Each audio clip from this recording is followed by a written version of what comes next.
Do it now.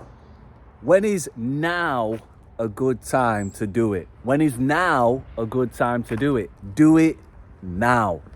Yes, from Yorkshire to Hollywood. How did that happen?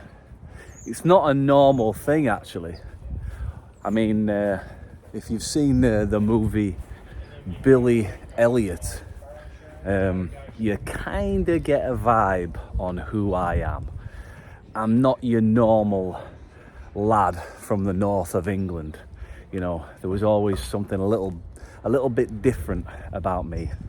I mean, being called Jazz, right? That's, for starters, that's my real name.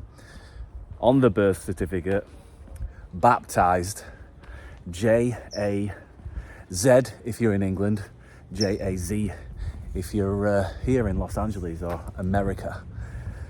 So, yeah, how did that happen? This could be a very long story. We won't get into the, I was born in November, da-da-da-da-da.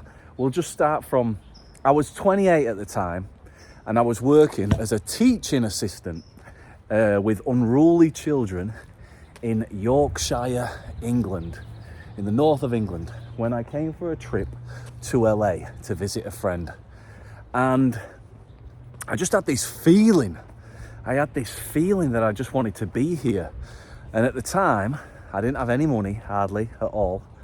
And I had no green card. I wasn't legal. It was a pipe dream.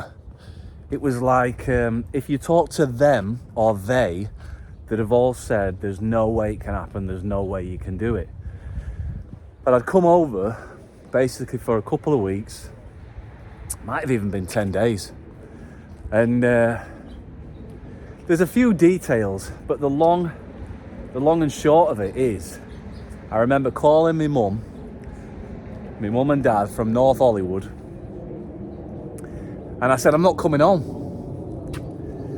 And I'll never forget, my mum said, I thought you might do that.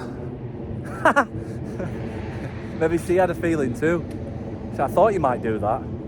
Because I just had this feeling that I wanted to do acting. I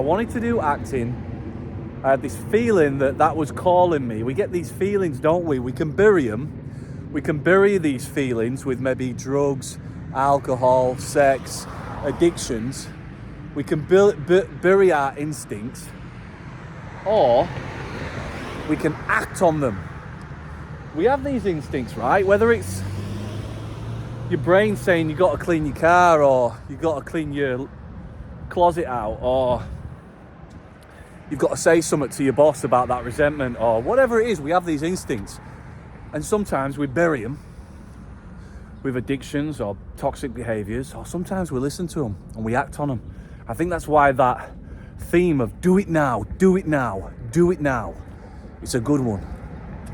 Do it now. When is now a good time to do it? And I'll add a little bit of icing on that do it now. Burn the boats as well. Burn the boats. And if you're gonna do it, go all the way. Yeah, there you go. Charles Bukowski, The Laughing Heart. What a poem that is. I'll put a link to that poem in the description, The Laughing Heart.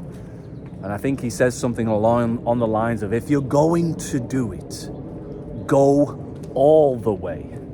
You know, the gods will offer you chances. Be on the watch. Be on the watch. Know them. Take them. And that's it. Like, whatever the gods are to you, whatever God is to you, synchronicity, God shots, the universe, energy, things will come. Things will conspire in your favor. I tell you, the universe, whatever that is, God, the universe, stars, aliens, whatever it is to you, you know, energy, quantum physics, I tell you what it digs. I tell you what it all digs. I tell you what God digs, right? Action. It digs action. So yeah, I got into action. And I remember, I mean, you know, I went from having no IMDb credit, no green card, no money.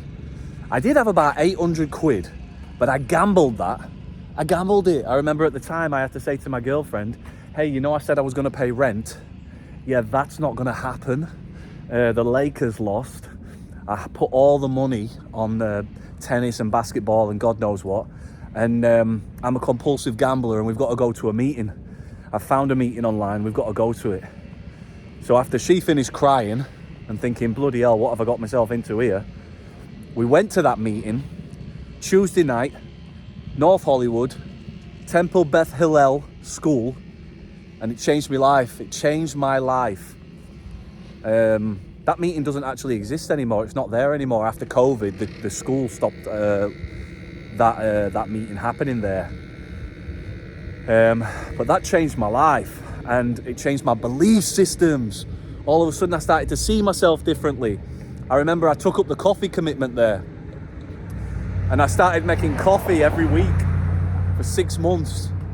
And I'd get to the meeting early, and I'd make the coffee, and I'd make it good, and I'd make sure everybody was happy. And I even brought tea. I even ended up buying a kettle.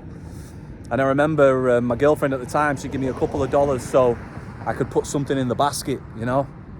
She supported me. She believed in me when I didn't believe in myself. The people there believed in me when I didn't believe in myself. They were like superheroes to me. I remember thinking about all the different people in there when I'd be going through stuff, and I'd think, what would he do? What would she do? I'd get a call in the day, they'd be checking in on me. And then all of a sudden I was like, all this time and effort I've put into my addiction, gambling, what if I put it into myself? And I started learning monologues, and I started learning dialect stuff on TV and with CDs back in those days, putting the CD in the CD player and just repetition. And asking questions and being humble and having that childlike curiosity for life. And within a year to 18 months, I was stood on the set, Paramount Studios, next to Mark Wahlberg, and I was getting paid thousands of dollars to be in a multi-camera sitcom pilot with Rob Riggle, Ken Marino, Constance Zimmer. Shortly after that, I did a horror movie with Misha Barton, who I'd watched on Sixth Sense, Ryan Eggold, who's now famous, and well, he was famous then, but a big star on the show called New Amsterdam on Hulu. Again, paid thousands of dollars to do it as a lead, booking commercials. And I remember at the time, it was just this belief. I just had this belief I was going to do it. Ignorance is bliss sometimes. And when you're into action, oh, here it is. Here it is. Belief follows action. As my good friend Christian says, belief follows action. Write that one down and repeat it. Write it several times a day. You know when you were a naughty school kid and they had you on the blackboard? You probably don't have blackboards today. But I'm 42. I know I don't look it, but I am 42. And I remember blackboards and chalk. And if you were naughty, you had to like write a sentence a bunch of times over and over again. Like Bart Simpson on The Simpsons. That existed back in my day. Bloody hell, the rubber and the chalk. The rubber and the chalk. Do you remember that? Mr. Downing with his chalk. Oh, blackboard. Wow. But yeah, but what you'd have to do, you'd have to write that sentence loads of times. Do that with Do It Now. Do that with belief follows action. Put that into your psyche. Belief follows action. And I guess that's what's happened with me. And that's what happened with me. I was like, I'm doing the work. I am doing the work. People used to say to me, you're going to be an actor. Have you ever acted? Have you got an IMDb credit? I'd say no. Are you all on LA Casting? Are you on Actors Access? No, not yet. Oh, how are you going to be an actor then? Oh, I'm going to be an actor. I know what I'm doing. I'm doing my tapes. I'm doing my monologues. I'm getting around people. I'm reading acting books. I've got my degree in acting, you know. I know who I am. And belief follows action. You know if you're a good person. You know if you're doing the right thing. I think that's what happened with me as well. Stopping gambling, doing the right thing, going to these meetings, helping people. I'd walk 3-4 miles to that meeting and then walk back. Like I said, it's like sometimes in life, you're your own God. You're your own God and you give yourself your own reward system. You know if you're a good person. You know if you're lying. You know if you're telling the truth. You know if you're cheating on your missus. You know if you're cheating on your girlfriend. You know if you're telling lies at work. You know if you're, not paying debts back. And then you reward yourself accordingly, your subconscious, whatever that is. You're your own God, in that way. I'm not saying you're God or anything like that, but, we know subconsciously, and that's why there's that, like, sometimes we self-sabotage because we feel like we don't deserve it, or we know we don't deserve it,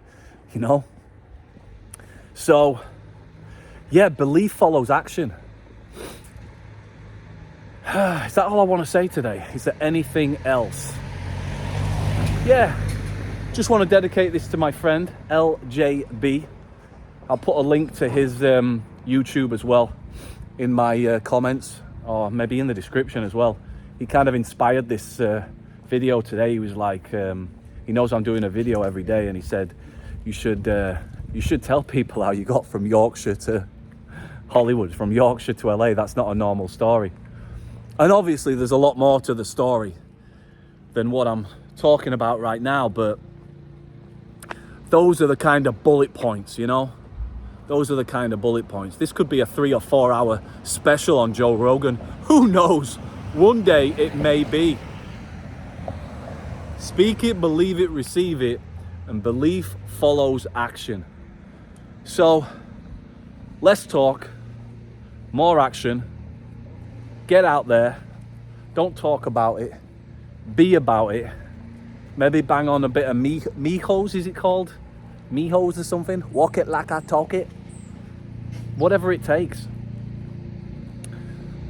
All the best. I'll see you tomorrow. Com Deus.